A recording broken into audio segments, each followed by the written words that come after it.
अजीज भाई, आप तो सातवें आसमान पर, पीछे भी कुछ ऐसा ब्रह्मांड टाइप का ही दिख रहा है, क्या है ये? जुपिटर पे है अजीज भाई। कहाँ है? ऐसा है ये रूबिका जी, ये भी आप कह रही थी जीत किसकी है। हाँ तो वो ये जो ब्रह्मांड लगाया गया है पीछे, हाँ, ये पूरे ब्रह्मांड में जो लोग हैं, खुदा के वास्ते ये मत कह देना ये पूरे ब्रह्मांड की जीत है। तो उसमें जो लोग रह रहे हैं इस ब्रह्मांड में, उनके भावनाओं की, उनकी सोच की जीत है। भावनाओं की जीत। अरे सुनिए, अरे अब आपने ब्रह्मांड की बात की तो मैं क्या कहूँ। मैं समझ सकती हूँ कि जो चीज आप नहीं कर पाए वो सीजेपी ने कर दिया, और उसको उसमें आप जो है जबरदस्ती का खुश हुए चले जा रहे हैं। शहीदों में उंगली कटाकर ये इतना खुश मत हो जाइए कि कुछ का कुछ बोलने लग जाए अजीज भाई। आप ब्रह्मांड की जीत है ये। अब मुझे बोलने दे तो बात हो पाएगी। हाँ कीजिए कीजिए कीजिए। देखिए रूबिका जी, एक बात बताए, देखिए यहाँ जीत और हार का सवाल नहीं है। देश के नब्ज को माननीय मोदी जी पहचान नहीं पाए अपने अहंकार की वजह से, अपने घमंड की वजह से। सच ये है, वो बच्चे मांग क्या रहे थे? वो बच्चे थे कौन? वो बच्चे हमारे और आपके बच्चे थे। उनकी भावनाओं को, उनकी फीलिंग्स को इन्होंने समझने की कोशिश ही नहीं की। महीनों बैठे रहे। आप कह रहे मालूम है क्या? मास्टर स्ट्रोक है। किसान वाले मामले में मास्टर स्ट्रोक था। मास्टर स्ट्रोक किसान वाले में भी था, अभी फिर मास्टर स्ट्रोक हो गया। ये इस्तीफा दे दिया, अब उसके बाद फिर मास्टर स्ट्रोक शुरू हो गया। देखिए एक बात आप जानिए, जब जब इस तरह के हालात पैदा होंगे, देश के भावनाओं को नहीं समझा जाएगा। ऑलराइट अजीज भाई प्लीज, अब आप इसी तरह का अब ये क्रेडिट आप लेते रहिएगा। मेरे लिए एक जो महत्वपूर्ण सवाल है, अब जो सीजेपी जंतर मंतर पर बैठी हुई है, जगदीश जी, अजीज जी, पंकज जी और प्रोफेसर रंगनाथन, आप चारों से एक ही सवाल पूछिए, एक एक करके जल्दी से आ जाऊंगी। अजीज भाई पहले आप बता दीजिए। हाँ पहले आप बता दीजिए, अभी सीजेपी को क्या करना चाहिए? उनकी तो मांगे बढ़ती जा रही है। आप कह रही है सीआरपी भी माफी मांग ले, वो पुलिस वाले भी माफी मांग ले, अब ये और हो जाना चाहिए। कल को वो बोलेंगे कि कॉफी में जो है ज्यादा पाउडर कोको का जब तक नहीं पड़ेगा तब तक हम यहाँ से नहीं जाएंगे। ये तो डिमांड अब लगातार बढ़ती चली जाएगी। तो ये आपका सवाल मुझसे है। हाँ बस अजीज भाई and then I come to you. मुझे बोल दे अजीज भाई। देखिए रूबिका जी, यही गलती मोदी जी ने पहले किया था, समझ नहीं पाए थे। गलती फिर करेंगे। मैं यही बात कह रहा हूं, क्या इस वक्त जो मांग सीजेपी कर रही है, क्या गलत कर रही है? किस तरह मासूम बच्चों को, 18-18, 19-19 साल, 20-20 साल के बच्चों को किस तरह डंडों से मारा गया, किस तरह उनके साथ बदसलूकी की गई, किस तरह उनको प्रताड़ित किया गया।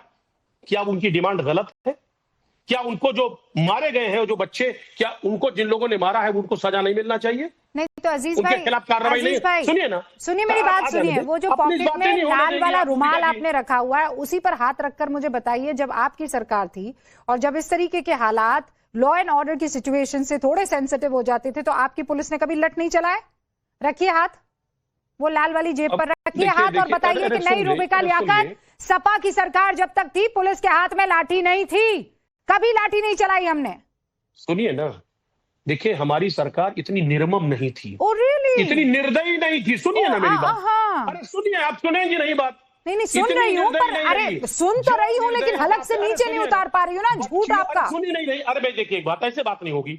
जिस तरह बच्चियों के साथ बिहेव किया गया, लड़कों के साथ बिहेव किया गया, नौजवानों के साथ बिहेव किया, शायद इतिहास गवाह है, जब से मुल्क आजाद हुआ है शायद किसी ने ऐसा नहीं किया है। ओहो, अच्छा। अंग्रेजों ने भी ऐसा नहीं किया होगा। अच्छा। सुनिए मेरी बात। हाँ। सच्चाई यही है, और इस सच्चाई से मुंह नहीं मोड़ा जा सकता। मोदी के लिए कुछ ज्यादा ही इस्तेमाल करते हैं। नहीं, मैं फिर ये कह रही हूँ, सुनिए, ये कहते हुए सुनिए, मैं ये नहीं कह रही हूँ कि ये निर्मम नहीं था। पुलिस ने जो बच्चियों के साथ किया, उनके प्राइवेट पार्ट पर जैसे डंडे लगाकर उन्हें धकेला गया, ये कोई भी बर्दाश्त नहीं कर सकता है, ठीक है? लेकिन आप ये मत कीजिए कि ये इतिहास में पहले कभी नहीं हुआ है। पुलिसिया बर्बरता पर हमने कई सारे डिबेट किए हैं सर, कई सारे डिबेट किए हैं, and this is not the first time. और ये तो पूरे सिस्टम को रिफॉर्म करना ही पड़ेगा अपने आप को। डील कैसे करना है प्रोटेस्टर्स से, ये इस पर बहुत बड़ी बहस हो सकती है, लेकिन ये मत कहिए आप एकदम निरुपा रॉय स्टाइल में कि इससे पहले मैंने इस तरीके का अत्याचार कभी नहीं देखा। रूबिका जी नहीं, ये तो झूठ है।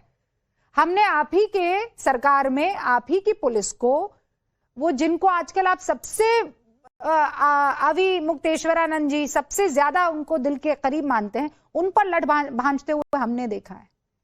ये मत बोलिए आप, कार सेवकों पर लठ नहीं गोलियां चला दी थी, आप ही लोग थे। और ये इतिहास में पहले कभी नहीं हुआ था।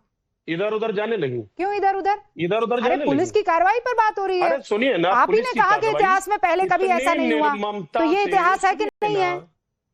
अब मैं कह रहा हूँ ना, उस मुद्दे पे अगर मैं जाऊंगा लंबी बहस हो जाएगी। नहीं लंबी बहस नहीं, चलिए छोटी करते हैं, चलिए छोटी करते हैं बहस। आप नहीं कर पाएंगे। नहीं छोटी करते हैं ना बहस, छोटी करते हैं। आपने कहा ये निर्मम पुलिस की तस्वीरें इतिहास में लोकतांत्रिक हमने कभी नहीं देखी। अब मुझे ये बताइए, अभी मुक्तेश्वरानंद को लाठी और डंडों से पीटना ये इतिहास था कि नहीं था?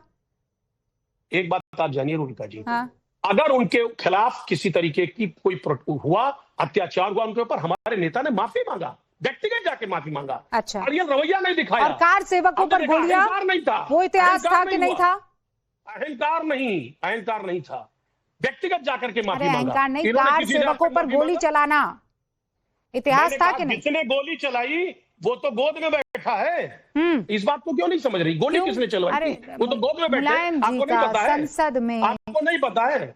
सुनिए सर, किसने गोली चलाई? कौन डीएम था उस वक्त? सुनिए मेरी बात सुनिए। आप ये तो मत बोलिए ना, तो फिर आप मोदी का अहंकार कैसे बीच में ला रहे हैं? आप कह रहे हैं जिसकी वजह से हुआ है वो तो गोदी में बैठा हुआ है, तो फिर तो कनेक्शन ही नहीं सेट हो रहा ना, कनेक्शन ही नहीं हो रहा है। आपके टाइम पर ये साहब को छोड़ दीजिए, इनको रहने दीजिए, लेकिन दूसरों के टाइम पर सब हम में एक साथ आ जाए, ऐसा नहीं होता है।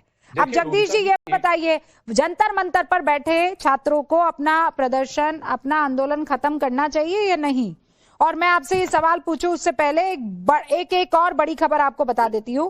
राहुल गांधी ने अब से कुछ देर पहले ट्वीट किया है, एक्स पर पोस्ट किया है, और राहुल गांधी ने एक्स पर पोस्ट करते हुए धर्मेंद्र प्रधान के इस्तीफे पर यह कहा है कि ये जीत है।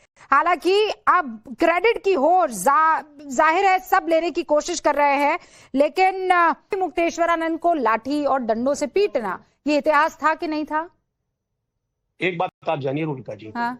अगर उनके खिलाफ किसी तरीके की कोई हुआ, अत्याचार हुआ उनके ऊपर, हमारे नेता ने माफी मांगा, व्यक्तिगत जाके माफी मांगा। अच्छा, और ये रवैया नहीं दिखाया। और कार सेवकों पर गोलियां नहीं था, वो इतिहास था कि नहीं था? अहंकार नहीं था, व्यक्तिगत जाकर के माफी मांगा। अहंकार नहीं, कार सेवकों पर गोली चलाना इतिहास था कि नहीं? जिसने गोली चलाई वो तो गोद में बैठा है। इस बात को क्यों नहीं समझ रही? गोली किसने चलवाई? वो तो गोद में बैठे। आपको नहीं पता है? संसद में आपको नहीं पता है? सुनिए सर, किसने गोली चलाई? कौन डीएम था उस वक्त? सुनिए मेरी बात सुनिए। आप ये तो मत बोलिए ना, तो फिर आप मोदी का अहंकार कैसे बीच में ला रहे हैं? आप कह रहे हैं जिसकी वजह से हुआ है वो तो गोदी में बैठा हुआ है, तो फिर तो कनेक्शन ही नहीं सेट हो रहा ना, कनेक्शन ही नहीं हो रहा है। आपके टाइम पर ये साहब को छोड़ दीजिए, इनको रहने दीजिए, लेकिन दूसरों के टाइम पर सब हम में एक साथ आ जाए, ऐसा नहीं होता है। अब जगदीश जी ये बताइए, जंतर मंतर पर बैठे छात्रों को अपना प्रदर्शन, अपना आंदोलन खत्म करना चाहिए या नहीं? और मैं आपसे ये सवाल पूछूं उससे पहले एक और बड़ी खबर आपको बता देती हूं। राहुल गांधी ने अब से कुछ देर पहले ट्वीट किया है, एक्स पर पोस्ट किया है, और